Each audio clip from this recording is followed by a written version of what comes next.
Joash, the boy king. Don't cry, little Joash. Don't cry.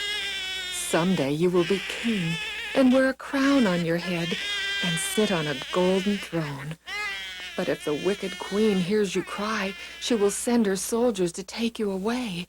And then you won't be king and wear a crown on your head and sit on a golden throne. Uncle Jehoiada, who was priest of the temple, and Aunt Jehosheba kept baby Joash in the bedroom of their temple rooms. Joash learned to walk. He learned to talk. The wicked queen did not find him. The boy Joash grew. Each birthday he stood a little taller beside the bedroom doorpost. In the daytime, the door was always barred shut, lest someone in the temple see him and go tell the wicked queen. In the evening, when the people had gone home, the door was unbarred, and Joash could walk with his uncle in the temple court. One evening, as Joash and Uncle Jehoiada walked together in the temple court, Joash saw a hole in the temple wall. Then he saw another hole, and another. Why, the temple walls were full of holes. The holes were made by the wicked queen's sons when they tore away parts of the walls to build a temple for their idol, said Uncle Jehoiada. To repair the holes would cost much money, and there's no money in the temple treasury. Uncle Jehoiada taught Joash to read the law of God. Joash read, "Thou shalt have no other gods before me. Remember the Sabbath day to keep it holy. Honor thy father and thy mother. Thou shalt not steal." Joash loved to read the law of God. He loved God. Then came the day that Joash was 7. Uncle Jehoiada took him by the hand, led him out on the temple porch, and stood him beside the bronze pillar. Below the porch, to one side, were singers. On the other, trumpeters with silver trumpets. Rows of soldiers with spears guarded the porch. Many people were in the temple court. Quietly, they watched and waited.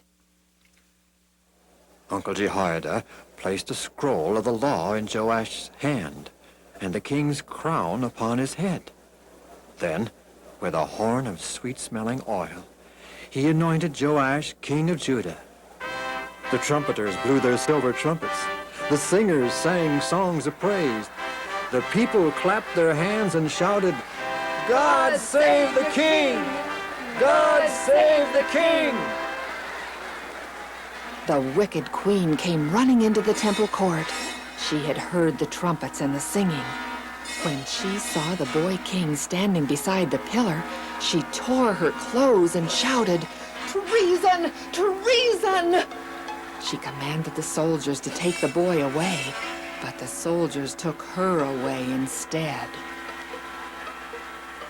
The people lined up in a long procession, soldiers, singers, and priests. The trumpeters led the way, out of the temple gate and down the street to the king's palace. They carried the boy King Joash. This palace would now be his home. Slowly, Joash walked up the palace aisle. He climbed the steps to the golden throne. The throne was very large, and his feet did not reach the floor. But he sat as straight as a king. Again, the trumpeters blew their trumpets. The singers sang, and the people shouted, "God save the king! God save the king!"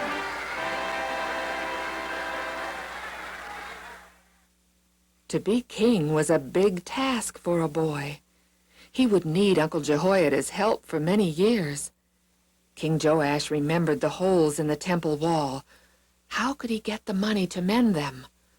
He sent men throughout the land to collect coins, but the men spent the coins on their own houses. The holes in the temple walls were still there. Then Joash thought of a different plan to raise money. Joash asked Uncle Jehoiada for a chest with a lid. "Let us put the chest beside the temple gate," he said. The chest was placed beside the gate. "Let us cut a hole in the lid," said Joash, "a hole just large enough for coins to go through." The hole was cut in the lid. Now when people came to the temple to worship, they would see the chest and drop coins through the hole in its lid. People came from near and far to see the king's money chest. Boys and girls came, fathers and mothers, grandfathers and grandmothers. They marched by and dropped coins into the chest. At first, the coins made a clinkety-clink-clink sound. When the chest was half filled, clankety-clank-clank. And when it was almost full, just clunk.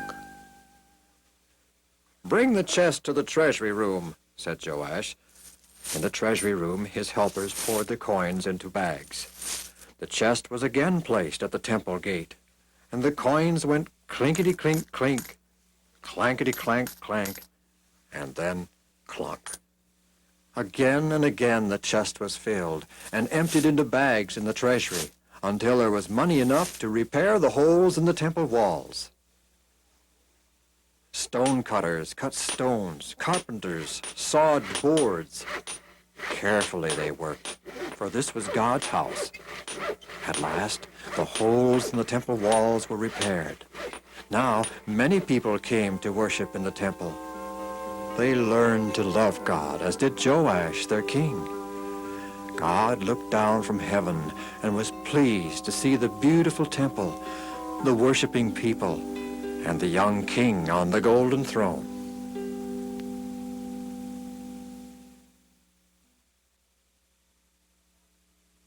Esther, the brave queen. Hadassah was an orphan girl. She sat alone on the doorstep of her empty house. Because there were tears in her eyes, she could not see the blue of the sky, nor the green of the grass, nor the yellow gold of the flowers. Mordecai, Hadassah's cousin, came to her house. "Come, Hadassah, He said. come live at my home." Hadassah gathered up her clothes and tied them into bundles. She was pleased to be going with cousin Mordecai to live with his family in the town of Shushan. Mordecai and Hadassah walked along the dusty road. Hadassah's sandals made small footprints in the dust. Mordecai's sandals made very large footprints. Now Hadassah could see the blue of the sky, the green of the grass, and the yellow gold of the flowers, because no longer were there tears in her eyes. Mordecai worked for the king of Persia. Every day he sat in the gate of the king's palace and answered the questions of the people who came asking for help. Hadassah sometimes carried lunch to Mordecai as he sat in the king's gate. "Here's your lunch, cousin Mordecai. Pomegranates and cheese and bread with honey." Hadassah grew to be a very pretty girl. She was such a happy, helpful girl that Mordecai said she was like a shining light. "No longer shall your name be Hadassah. It shall be Esther, which means a star." Esther liked her new name. Forever and always, she would try to shine as a star. Esther, Esther, Esther. Over and over she said her new name. Now it happened that the king of Persia was planning to choose a queen. "Gather together all of the most beautiful maidens in the land," said the king to his helpers, "that I may choose a queen from among them." Esther was one of the maidens called to the palace. Mordecai watched them as they came through the gate. He thought there was none so beautiful as Esther. Maiden after maiden was presented to the king. All of them were beautiful. But when the king saw Esther, the shining star, he said, "Esther shall be queen." With his own hands, the king placed a crown on Esther's head, a golden crown with pearls. Queen Esther went to live in the queen's house in the palace gardens of the king. From her window, she could see Cousin Mordecai as he sat in the king's gate. Esther read the king's list of palace rules. There was one very strict rule. It said that no one must go in before the king unless invited. If anyone did go in without being invited, that person would be put to death unless the king held out the golden scepter to him. A terrible thing happened in the land of Persia. A law was passed that on a certain day all of God's people would be killed. Mordecai sent a messenger to Queen Esther telling her, "You must go in before the king and ask that God's people be saved." I dare not go before the king unless I'm invited, said Esther. If the king should not hold out the golden scepter to me, I would be put to death. No, I cannot go in before the king. Mordecai again sent a messenger to Esther, saying, "Don't be afraid. Maybe God has let you be queen for such a time as this." Queen Esther replied, "Appoint 3 days of prayer, and then I will go in before the king and ask him to save God's people. If I perish, I perish." Esther and her maids prayed in the queen's house. Mordecai and his friends prayed in his house. All through the land of Persia, God's people prayed. Carefully, Queen Esther made herself ready to go in before the king. She used her sweetest smelling perfumes and put on her prettiest royal robes. Then she and her maids said a last prayer. Slowly, they walked down the long hall to the throne room of the king. The king heard someone coming. He scowled. Who would dare to come before him uninvited? "Take that person away," he was about to say, when he saw that it was lovely Queen Esther who had come to see him. the king smiled at her and held out the golden scepter. Esther came near and touched the scepter. "What is thy request, Queen Esther?" asked the king. "It shall be given thee even half of the kingdom." Esther invited the king to come to her house to a special dinner. At the dinner, she would ask the king to save God's people. And so it came about that the king made a new law, and God's people were saved. Messengers, some on mules, some on camels, others on horses, still others on foot, raced through the land, spreading the glad news. God's people shouted for joy. Perhaps the happiest of all was Queen Esther, once Hadassah, the orphan girl. Then Esther, the shining star. And now Esther, the brave queen.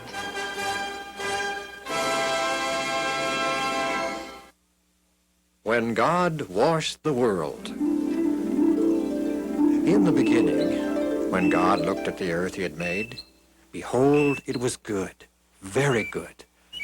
The people were good, the animals were tame, the birds were not afraid. God was pleased with what he saw. Many years later, when God looked at the earth, behold, it had become wicked, very wicked. Almost all of the people were wicked. Many of the animals were fierce, and the birds flew away if anyone came near. God was not pleased with what he saw. "I will send a flood," said God, "a flood of water to wash away earth's wickedness." In a green valley near a cypress forest lived the good man Noah with his good wife. Every morning and evening, Noah talked with God. God told Noah about the flood he was sending to wash away earth's wickedness. The water would be so deep, it would cover the cypress trees. It would cover the highest mountains, said God to Noah. "Build an ark for the saving of all that will come into it." God told Noah just how to build the ark. "Build it long. Build it wide," said God. "Build it 3 stories high. Make a window in the roof and a door in the side. Make rooms for people rooms for animals, rooms for birds, and rooms for food. Build it of cypress wood, and daub it with pitch within and without.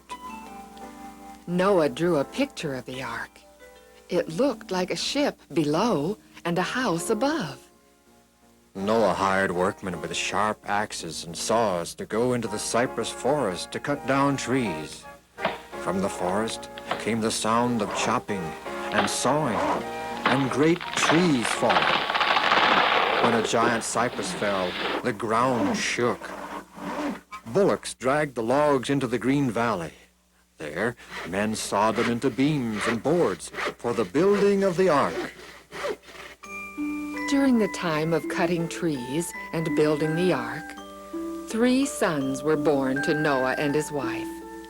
They named the oldest son Japheth, the middle son Shem, and the youngest son Ham.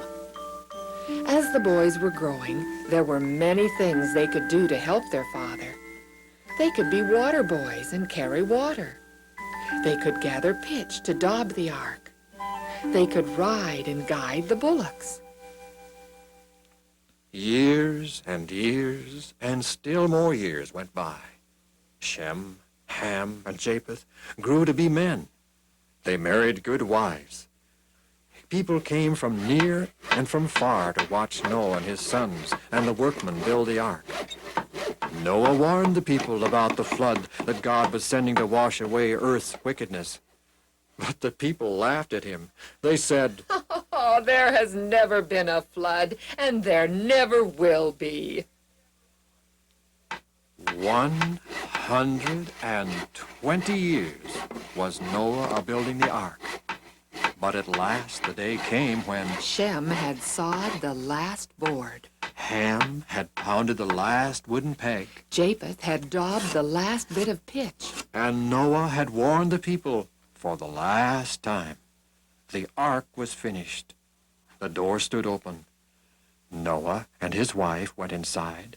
Shem, Ham, and Japheth and their wives went inside.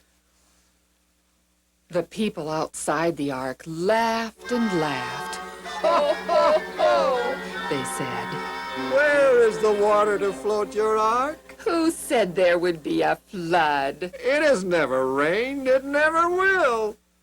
Then someone on the edge of the crowd pointed toward the forest.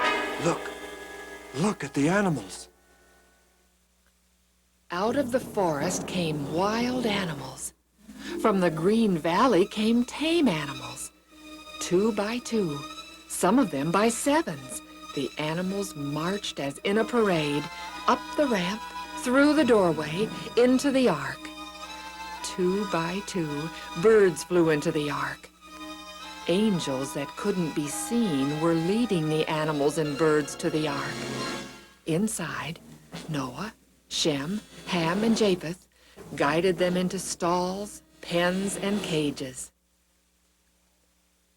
When all of the birds and animals were in the ark, Noah came to the door and invited the people. "Come into the ark and be saved." But they would not come. Not even the workmen who had cut cypress trees and helped build the ark.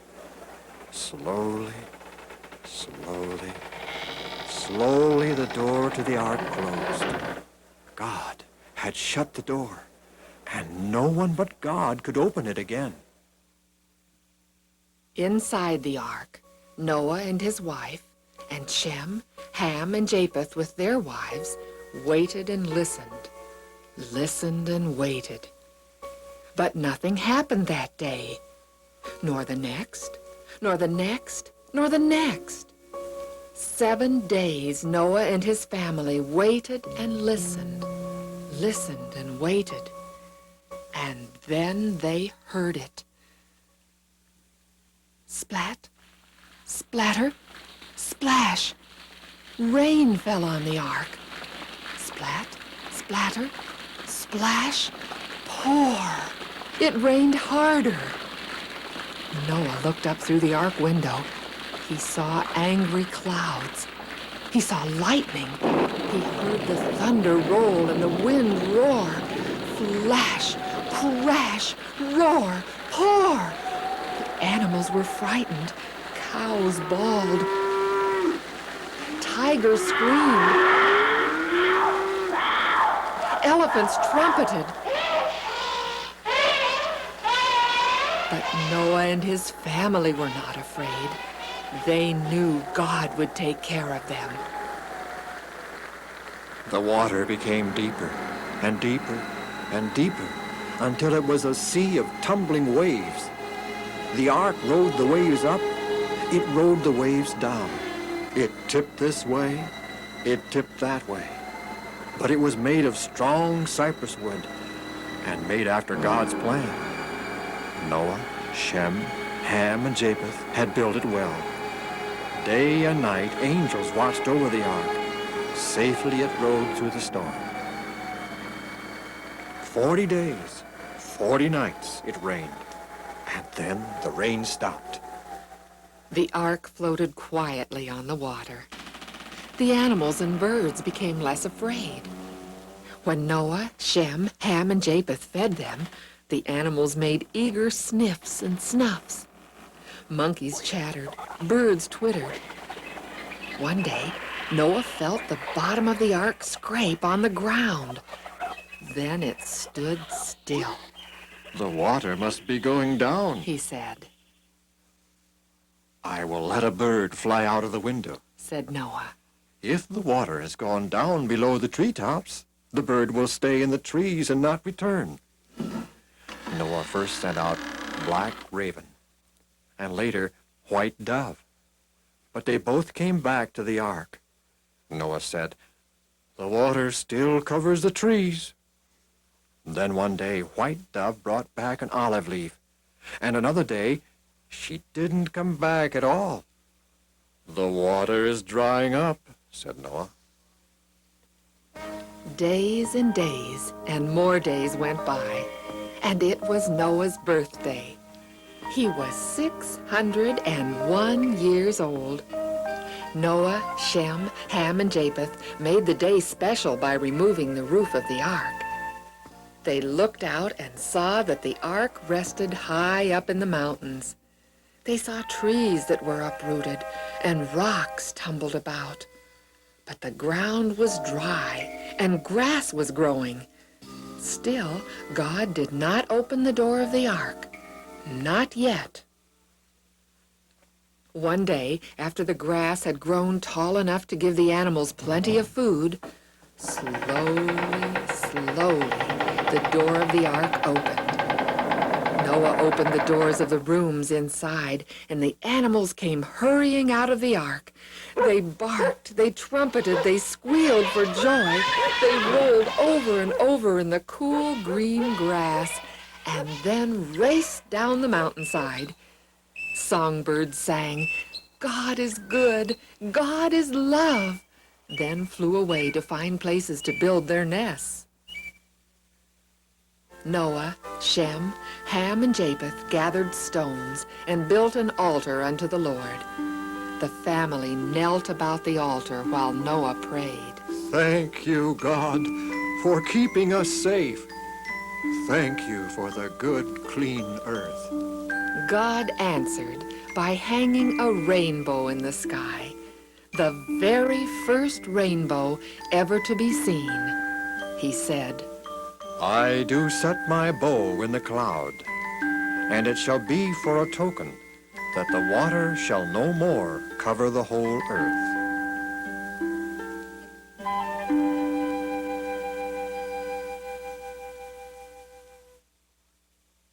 The borrowed axe.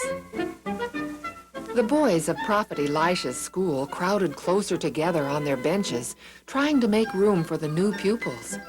But it was no use. There just wasn't room. The boy with the red coat we'll call Jared. Barefooted, Jared had walked many miles that he might attend Prophet Elisha's school, where boys were taught to be teachers for God. But alas, the schoolhouse was far too small. Would Jared and the new pupils have to go home? When school let out, the boys talked together. What could they do about their too small school? One of the boys pointed toward the River Jordan. "Let's take our axes and go to the river," he said, "and cut down trees to build a larger school." "It's a good idea," said an older boy, "and let's ask Prophet Elisha to go with us." The other boys agreed, but Jared hung his head. He had no axe and no money to buy one. "Could you not borrow an axe?" asked the older boy. So Jared went to a neighbor's house and asked if he might borrow an axe. "You may borrow my axe," said the neighbor, "if you will take good care of it." "I will take good care of your axe," promised Jared. "Very good care of it." One morning, when the sun was half up, the boys shouldered their axes and walked with Prophet Elisha down the trail to the River Jordan. The river wound in and out, in and out, in and out, like a snake wiggling through the valley. Here and there on its banks were groves of trees, tall trees, short trees, crooked trees, and trees that were straight. Each boy chose a tree to cut down. Jared chose one near the river's edge. He swung the borrowed axe and made a cut. Again and again and again, he swung the axe with all his might. Pitchy, piney chips flew this way and that. Then suddenly, without warning, the axe head flew off the axe handle. A plop, a splash. It sank out of sight. Jared looked where the axe head had fallen, but the water was too muddy to see it, and too deep to wade in and feel for it. "Alas, master, for it was borrowed," he cried to Prophet Elisha. "Where did it fall?" Prophet Elisha asked. Jared showed him the place. Prophet Elisha cut down a stick. Then, asking God for help, he threw the stick into the river where the axe head had fallen. The boys watched to see what would happen. They saw the stick floating on the water, and then... Up, up, up, through the muddy water rose the axe head. Up, up, up, to the surface of the water. And there it floated beside the stick, like a toy boat on the river. "Take it up," said Prophet Elisha. Joyfully, Jared splashed in after it. He fastened the axe head tightly to the axe handle and finished cutting down his tree. With a push and a pull, the boys dragged the tree logs along the trail. They split the logs into slabs the right size and built a new and larger school. Now the boys wouldn't be too crowded. There would be room enough for all. No one would have to go home. They could all stay at Prophet Elisha's school and learn to be teachers for God.